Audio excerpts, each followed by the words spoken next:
اللهم إني أسألك علما نافعا وأعوذ بك من علم لا ينفع. أعوذ بالله من الشيطان الرجيم. بسم الله الرحمن الرحیم. السلام علیکم ورحمۃ اللہ وبرکاتہ. اس سے پہلے موڈیول میں ہم نے آدم علیہ السلام اور ابلیس کے قصے کے بارے میں جانا کہ کیسے آدم علیہ السلام کو اللہ تعالیٰ نے علم کی دولت دی اور کیسے ان کو سارے فرشتوں کے اوپر ایک فضیلت دی، ایک بڑا مرتبہ دیا، جس کی وجہ سے سارے فرشتوں کو ان کے سامنے سجدہ کرنا تھا، اور کیسے ابلیس نے تکبر کے چلتے اس احکامات کا، اس حکم کا انکار کیا.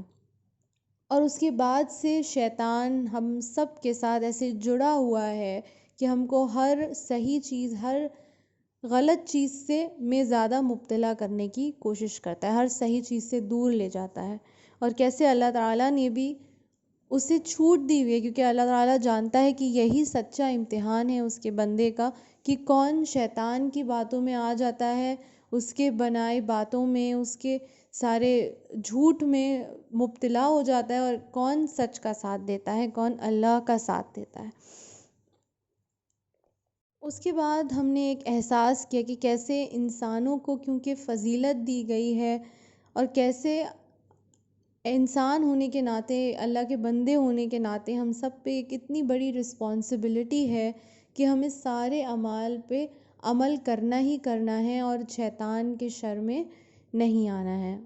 اللہ تعالیٰ کیونکہ اپنی اس کریشن پہ فخر فرماتا ہے، کیونکہ وہ فرشتوں کے مجلس میں اپنے ایسے بندوں کا ذکر کرتا ہے جو اس کے کتاب کا، اس کے احکاماتوں کا دامن نہیں چھوڑتے ہیں. تو اللہ تعالیٰ فخر فرماتا ہے اپنے اس کریشن پہ، ہم سب کی کریشن پہ. تو اس قصے کو سننے کے بعد، ان باتوں کو جاننے کے بعد، اس کے بعد ہم ایک اور مثال اللہ تعالیٰ اپنے بندے کو سکھا رہا ہے. ہم سے پہلی گزری امتوں کا ذکر کئی دفعہ قرآن پاک میں آئے گا، اور بنی اسرائیل ان گروہ میں سے ایک ہیں. تو جب بھی ان کا ذکر آئے یا اور بھی کسی گروہ کا یا اور بھی کوئی قصہ مثال پیش ہو، تو اس سے اپنے آپ کی اصلاح کرنی چاہیے، اس سے عبرت حاصل کرنی چاہیے، اپنے آپ سے مرر کر کے، خود کو مخاطب کر کے اس کو سمجھنے کی کوشش کرنی چاہیے. یا بنی اسرائیل اذکروا نعمتی التی انعمت علیکم. تو اللہ تعالیٰ اسرائیل کے بچوں کو خطاب کر کے یہ بات کہہ رہا ہے. اسرائیل لقب ہے یعقوب علیہ السلام کا. تو یعقوب علیہ السلام کے 12 بچے تھے، اور ان سے آگے جو پیڑھی بنی، ان پوری نے، اس پوری قوم کو، اس پوری نسل کو بنی اسرائیل کہتے ہیں. تو اللہ تعالیٰ بنی اسرائیل سے خطاب کر کے کہہ رہا ہے کہ میری نعمتوں کا شکر ادا کرو. اور شکر ادا تبھی ہم کر سکتے ہیں نعمتوں کا جب ہم سچے دل سے اللہ تعالیٰ کو مانتے ہوں. ہمیں یہ یقین ہو کہ کوئی بھی چیز انسان اپنے دم پر نہیں کر سکتا جب تک اللہ کی مدد نہ ہو ساتھ. تو نعمتوں کا حق تبھی ادا ہوگا جب ہم شکر کریں گے اللہ تعالیٰ کا. کون سی نعمتوں کا ذکر اللہ تعالیٰ کر رہا ہے؟ اکثر یہ ہوتا ہے کہ جب بھی ہم کسی سے کوئی بات اپنی مخاطب کرتے ہیں، ہمیں اپنی بات پہنچانی ہوتی ہے، تو ہم اپنے احسان انسانوں کو دہراتے ہیں اس انسان کے سامنے کہ دیکھو ہم نے اس کے لیے یہ کیا تھا. تو اس کے چلتے ایک لاج اس کو رکھنی چاہیے کہ اب ہماری اس بات پہ عمل کرے، اس بات کو مان لیں. تو ایسی کیا نعمتیں تھیں جو اللہ تعالیٰ نے بنی اسرائیل کو عطا کی تھیں؟ تو سب سے بڑی جو نعمت تھی وہ یہ تھی کہ تمام انبیاء بنی اسرائیل میں تھے، تمام نبی اللہ تعالیٰ نے اس قوم میں سے چنے. اس کے بعد بنی اسرائیل کے اوپر جو فرعون کا جال تھا، اس سے اللہ تعالیٰ نے نجات دی، اور ان کو ایک خاص فضیلت عطا کری تھی. عام لوگوں میں سے نہیں تھے، ان پر بھی ایک خاص بادشاہت، ایک سرکاری فضیلت، ایک سرداری عطا کی تھی ان سب کو.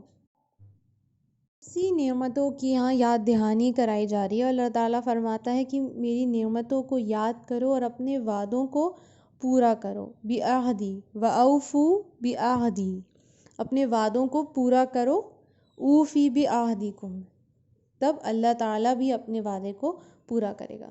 تو سب سے پہلے بندوں کو اپنا عہد پورا کرنے کی بات ہے۔ یہ بات ہم ذکر پیچھے بھی کر چکے ہیں کہ کیسے عالم عرفہ میں ہم سارے لوگ اللہ تعالیٰ سے عہد کر کے آئے ہیں، اور یہاں زمین میں آنے کے بعد جن لوگوں نے کلمہ پڑھ لیا انہوں نے اس عہد کو پکا کر لیا۔ تو اللہ سے کیا گیا وعدہ اور رسالت کو ماننا، اس کو پورا کرو، ایمان لاؤ اور رسول کی ساری تعلیمات پر ایمان لاؤ، اور محمد مصطفیٰ صلی اللہ علیہ وسلم کو رسول مانو اللہ تعالیٰ کا۔ تبھی اللہ تعالیٰ بھی اپنا وعدہ پورا کرے گا، کیونکہ اللہ نے بھی وعدہ کیا ہے اپنی نیک بندوں سے، تو اللہ تعالیٰ بھی تبھی انہی سے وعدہ پورا کرے گا جو اللہ تعالیٰ سے کیا گیا وعدہ سب سے پہلے زندگی میں پورا کریں گے۔ وہ ان کی ساری برائیاں ان سے دور کر دے گا انشاءاللہ۔ یہاں پر وعدے کا مطلب ہے جو اللہ تعالیٰ سے ہم نے وعدہ کیا اور جو پھر ہم نے دنیا میں آنے کے بعد اس کو پکا کیا۔ اس کے علاوہ جو اللہ کے نام پہ کیے گئے وعدے جو ہم بندوں سے بھی کرتے ہیں اس کو بھی پورا کرنا ہے انشاءاللہ تعالیٰ۔ ہم نے منت مانگی ہے، نظر، اول تو ان چیزوں پہ زیادہ توکل نہیں کرنا چاہیے، اپنی اللہ تعالیٰ سے دعا میں بہت زیادہ طاقت ہوتی ہے، اسی کو یوٹیلائز کرنا چاہیے، اسی کو لیوریج کرنا چاہیے، لیکن اللہ کے نام سے اللہ کو گواہ بنا کر کوئی وعدہ بندوں سے بھی اگر کر لیا ہے تو اس کو بھی پورا کرنا لازم ہے۔ پھر فرمایا کہ شرط یہ ہے کہ وَإِيَّايَ فَارْهَبُونِ، اللہ تعالیٰ عہد انہی سے پورا کرے گا جو صرف اور صرف اللہ سے ڈریں گے، جن کے اندر تقوی صرف اللہ سے کے لیے موجود ہوگا اور وہ شرک نہیں کریں گے۔ یہ بنی اسرائیل کی جو کتاب تھی تورات، اس میں ساری چیزیں واضح طور پہ لکھی ہوئی تھیں، جو رسول آنے والے ہیں، آخری رسول آنے والے ہیں، ان کا ذکر، تمام چیزیں واضح طور پہ ان کی کتاب میں لکھی ہوئی تھیں، لیکن تب بھی جو ذکر ان کی کتاب میں تھا جس پر وہ ایمان لاتے تھے اور ان میں سے بہت لوگ عالم بھی تھے، تب بھی وہ لوگ اس بات کو نہیں مانتے تھے کہ آپ نبی صلی اللہ علیہ وسلم آخری رسول ہیں، ان پر ایمان نہیں لاتے تھے۔ حالانکہ قرآن میں آتا ہے کہ وہ محمد مصطفیٰ صلی اللہ علیہ وسلم کو ایسے پہچانتے تھے جیسے وہ اپنے بیٹوں کو پہچانتے ہیں، تو وہ پہچان گئے تھے پر تب بھی انکار کر رہے تھے۔ کیوں؟ ایک ان کے اندر ایک جیلسی، ایک حسد موجود ہو گئی تھی، کیونکہ آپ صلی اللہ علیہ وسلم بنی اسماعیل میں سے تھے اور یہ لوگ ایکسپیکٹ کر رہے تھے، کیونکہ یہ لوگ سمجھتے تھے کہ ہم بہت سپیریئر ہیں، اپنے آپ کو صرف اسی چیز میں مبتلا رہتے تھے کہ اسی کا گھمنڈ، اسی کا تکبر ان کے اندر تھا، تو وہ یہی ایکسپیکٹ کر رہے تھے کہ آخری نبی بھی ہماری قوم میں سے ہی ہوگا، کیونکہ سارے انبیاء، تمام انبیاء، یعقوب علیہ السلام، زکریا علیہ السلام، یہ سب لوگ انہی کی قوم میں سے تھے، لیکن آپ محمد مصطفیٰ صلی اللہ علیہ وسلم ان کی قوم میں سے نہیں آئے، وہ بنی اسماعیل میں سے تھے، تو اس لیے ایک جیلسی فیکٹر تھا، اس کی وجہ سے وہ اس بات کو جانتے بوجھتے بھی اس کا انکار کر رہے تھے۔ تو ان سے کہا جا رہا ہے کہ ایمان لے آؤ اور اللہ کے جو احکامات ہیں ان کی تعمیل کرو، چاہے تم ان کو ایکسیپٹ کر پا رہے ہو یا نہیں کر پا رہے ہو، کیونکہ وہ سب جانتے بوجھتے بھی انکار کر رہے تھے، تو اللہ تعالیٰ ان کو وارن کر رہا ہے کہ تم کافرین میں سے سب سے پہلے مت بن جاؤ، اولا کافرن بھی، تم سب سے پہلے انکار کرنے والے مت بن جاؤ۔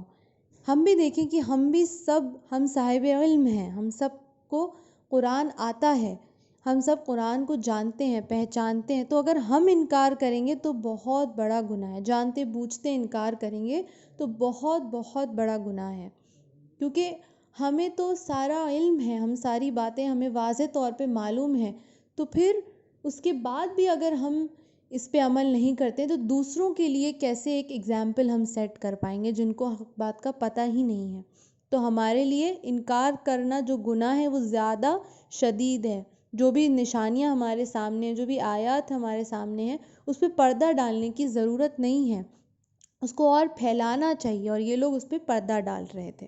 فرمایا کہ وَلَا تَشْتَرُوا بِآيَاتِ ثَمَنًا قَلِيلًا، اور اللہ تعالیٰ کے احکاماتوں کو چند فائدے کے لیے بیچ مت ڈالو، کیونکہ قریش اپنی سرداری بچانے کے لیے آپ صلی اللہ علیہ وسلم کو نہیں مانتے تھے، دنیاوی مفاد کے چلتے وہ ان احکاماتوں کو مان نہیں رہے تھے۔ ان سے پھر کہا جا رہا ہے کہ ایمان لے آؤ اور چند مفاد کے لیے، چھوٹے سے مفاد کے لیے اپنا بڑا نقصان مت کرو، بڑا نقصان یہاں پر ان دا سینس کہ جو اللہ تعالیٰ کا غضب ہونے والا ہے ان کے اوپر، اس سے بچ جا، وہ زیادہ بڑا گناہ ہے، زیادہ شدید عذاب ہے۔ پھر فرمایا وَإِيَّايَ فَاتَّقُونِ، صرف اللہ سے ہی ڈرو، صرف اللہ کو ہی رب مانو اور اسی سے ڈرو۔ وَلَا تَلْبِسُوا الْحَقَّ بِالْبَاطِلِ وَتَكْتُمُوا الْحَقَّ وَأَنْتُمْ تَعْلَمُونَ۔ بنی اسرائیل میں بہت سارے عالم لوگ تھے، اور وہی لوگ تھے جن کے پاس علم تھا، جو سارے علم کی باتیں بتاتے تھے، جو سب جگہ پھیلاتے تھے۔ تو وہاں پر جیسے ہم کوشش کرتے ہیں کہ قرآن کو عام کریں، سارے لوگ سمجھ پائیں، سارے لوگ صحیح غلط کے بیچ کا جو فرق ہے اس کو جان پائیں، تو سب ایک پراپر ڈیسیژن لے سکتے ہیں۔ لیکن اس دور میں بہت سارے عالم لوگ تھے جو اپنے آپ کو بہت بڑا عالم سمجھتے تھے، اور بہت زیادہ سپیریورٹی کمپلیکس ایک ان کے اندر موجود تھا کہ صرف ہمیں ہی سب بات معلوم ہے، اور وہ قرآن کو عام کرنے کی، جو ان کی کتاب تھی تورات، اس کو عام کرنے کی کوشش نہیں کرتے تھے۔ ایک ریزن اس کے پیچھے یہ بھی تھا کیونکہ یہ لوگ اس بات میں بہت زیادہ پرائڈ لیتے تھے کہ ہمیں سب باتیں معلوم ہیں، حالانکہ جو باتیں ان کو معلوم تھی، جن کو وہ ایکسیپٹ کرتے تھے، وہ بہت گھما پھرا کے تھیں۔ لیکن وہ یہ نہیں چاہتے تھے کہ وہ اس کو عام کریں، تاکہ ورنہ اگر انہوں نے عام کر دی تو ان میں اور عام لوگوں میں کوئی فرق نہیں رہ جائے گا۔ تو وہ علم جو ہے وہ صرف اپنے پاس ہی رکھنا چاہتے تھے۔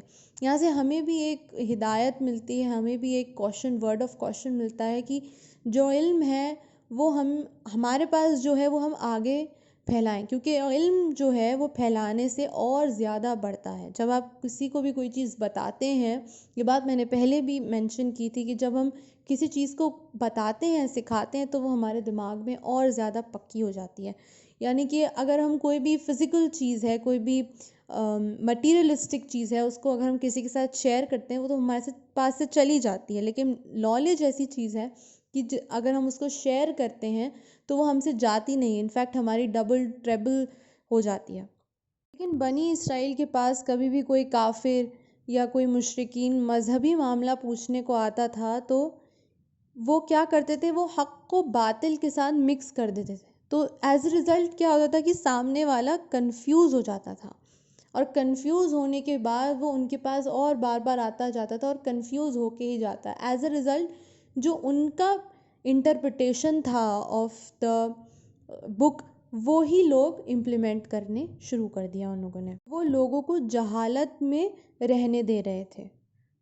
تو ہمیں کیا کرنا ہے کہ سچ کو اور جھوٹ کو مکس کر کے کوئی مڈل گراؤنڈ نہیں بتانا ہے، یا تو وہ چیز بلیک ہے یا وہ چیز وائٹ ہے۔ واضح بات کریں، جو کہ وہ لوگ نہیں کرتے تھے، اور کیا کرتے تھے، حق بات کو چھپاتے تھے۔ کہیں کہیں ایسا سکوپ جہاں ان کو دکھتا تھا کہ ایک مڈل گراؤنڈ کر کے سامنے والے کو اپنی طرف اٹریکٹ کر لیا، اس کو مینیپولیٹ کر لیا، وہاں تو وہ یہ کرتے تھے۔ لیکن جہاں پر صرف دو ہی راستے تھے تو وہ وہاں کیا کرتے تھے، وہ حق بات کو چھپا لیتے تھے۔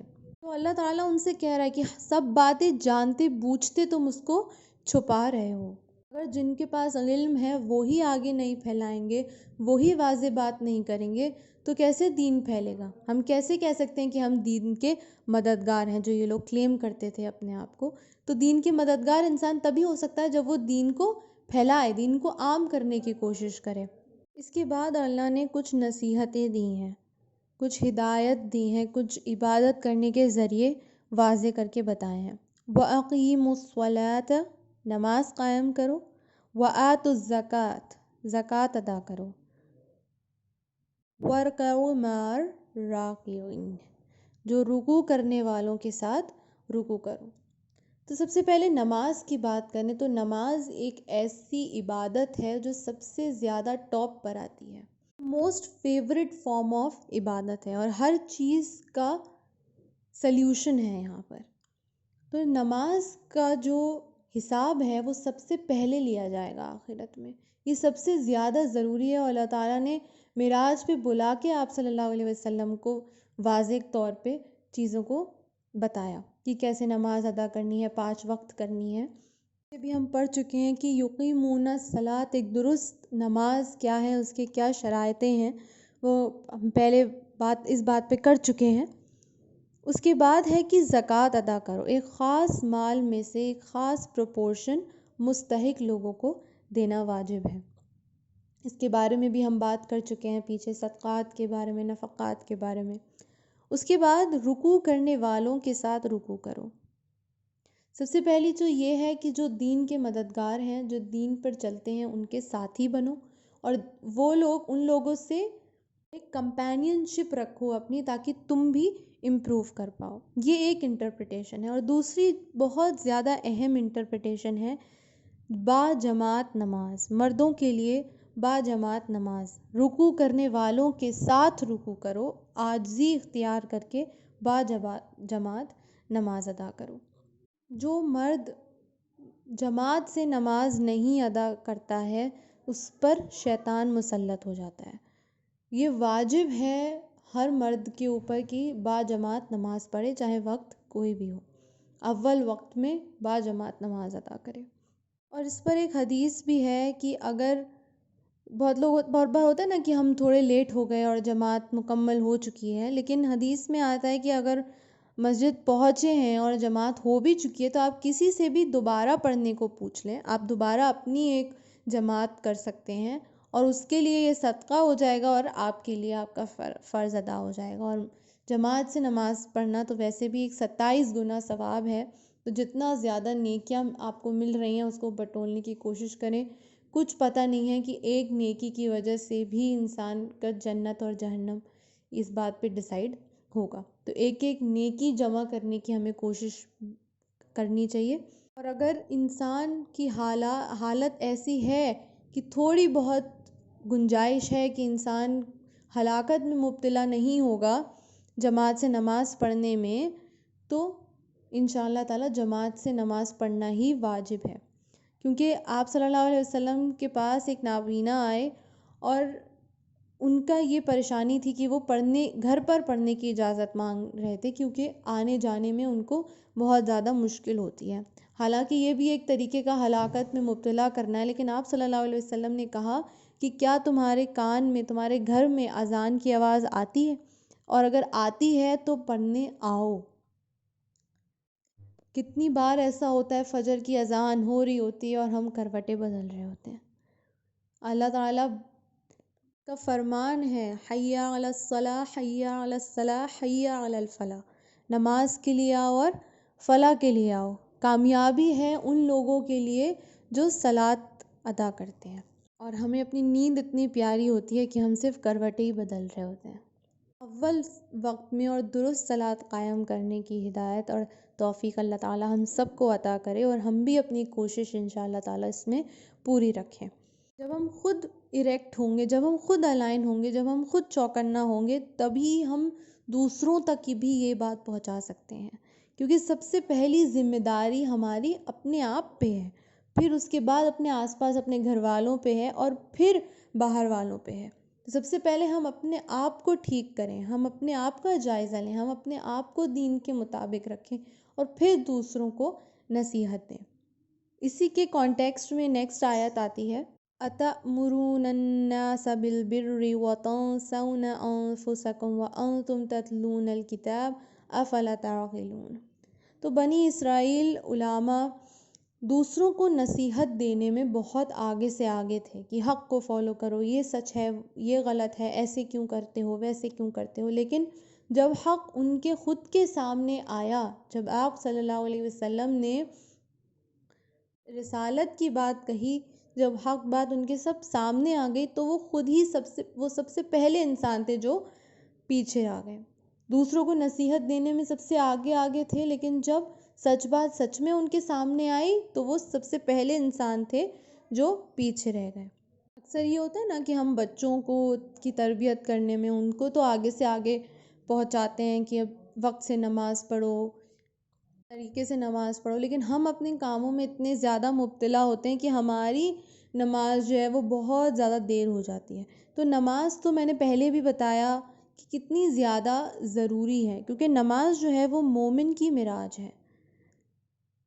ہر دن 5 وقت اللہ تعالیٰ سے ملاقات ہے ہماری، اللہ تعالیٰ کے سب سے قریب ہیں ہم، تو اپنے آپ کو درست کریں پہلے، اور پھر دوسروں کو بھی اس چیز کی طرف بلائیں، لیکن سب سے پہلے اپنا جائزہ لیں۔ کیونکہ حدیث بھی آتی ہے کہ شب معراج میں آپ صلی اللہ علیہ وسلم نے دیکھا کہ کچھ لوگوں کے ہونٹ اور زبان کینچی سے کاٹی جا رہی تھی. تو آپ صلی اللہ علیہ وسلم نے پوچھا کہ یہ کون لوگ ہیں؟ تو وہ لوگ تھے جو دوسروں کو ہر بات واضح کرتے تھے، دوسروں کو نصیحت دیتے تھے، لیکن خود کو نہیں دیتے تھے، خود کو انہوں نے سیدھا نہیں کیا، خود کو صحیح نہیں کیا. تو وہاں کچھ جنتی ایسے بھی ہوں گے جو جہنم کے لوگوں سے کہیں گے کہ ہم تو تمہاری وجہ سے، ہم تو تمہاری بات سن کے ہم نے اپنے آپ کو ٹھیک کر لیا، اور ہم نے اپنے آپ کا جائزہ لے کے ہم اللہ تعالیٰ کے دین پر مبنی ہو گئے، تم کیسے جہنم میں پہنچ گئے. تو دوسروں کو نصیحت کرنے سے پہلے انشاءاللہ تعالیٰ ہم خود کا جائزہ لیں. وآخر دعوانا ان الحمد للہ رب العالمین. السلام علیکم ورحمۃ اللہ وبرکاتہ. جزاک اللہ خیرا کثیرا.